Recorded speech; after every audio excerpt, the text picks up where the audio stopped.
Interested to know how proxies work? In this video, we'll answer some common proxy questions we get asked here at Proxyway. You're welcome to send us your question too.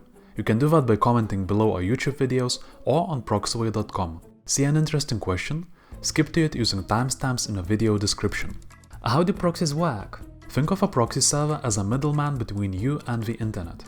You send a request, and a proxy routes the request through itself.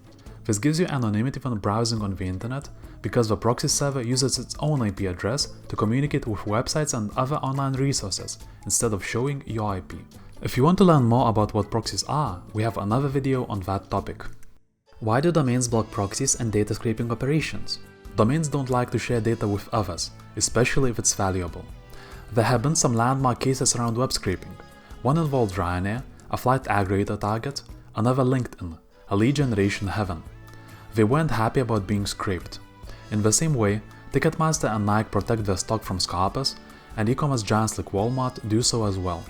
Furthermore, not all scrapers follow best practices, and when they don't, it becomes hard to distinguish web scraping from a DDoS attack. What's the difference between a data center and a residential proxy? Data center proxies are created in service of cloud hosting providers. They are very fast and stable, but easier to identify as proxy addresses. Their ASN gives them away. Residential proxies borrow VAPs from real residential users with desktop and mobile devices. For guidance on how to choose between the two, we have this video on our channel. In what circumstances are data center proxies no longer enough? Data center proxies start falling off when a website has strict anti-bot protection mechanisms in place. For example, in the sneaker shopping industry, most popular stores are so abused that it's very hard to do anything with a data center IP there. The same is with travel fare aggregation. IP reputation is one of the first lines of defense against botting, and data center proxies are pretty obvious about their origin.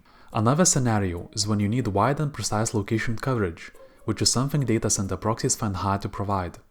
Naturally, one data center IP isn't equal to another. The usage history matters too. Then there's experience and your setup.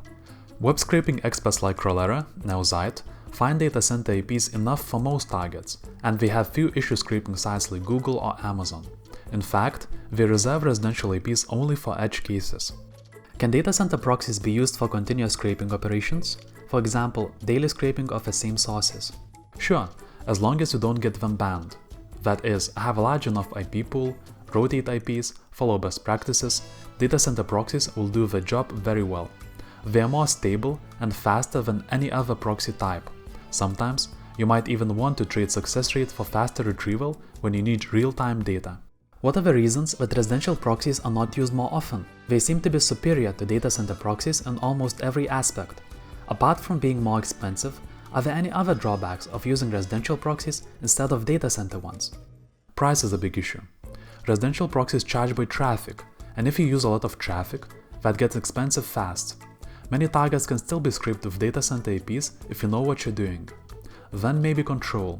When you buy some private data center proxies, you'll know exactly how many IPs you have, how they're being used, that they won't be slow or disconnect once the end user turns off their Wi-Fi. A residential proxy provider might have 1000 IPs in New Zealand one week and only 100 another. What is AI-based bot protection? Bot protection software uses artificial intelligence to filter human requests to a website from the ones made by scrapers and bots. The software relies on machine learning to decide whether to grant access or deny it. Can the emergence of such bot protection solutions impact the data scraping industry? Datadome, Akamai, and other systems are already very popular among sneaker stores. They have impacted the industry, but people simply find ways around this protection, whether by using a headless browser, better fingerprinting, or more reputable IPs. It's a pretty cliched phrase, but the industry really is a cat and mouse game. So to get ahead of the game, keep learning about the proxy industry. You might as well start by subscribing to our channel for weekly proxy videos. Here's a video you might be interested to watch.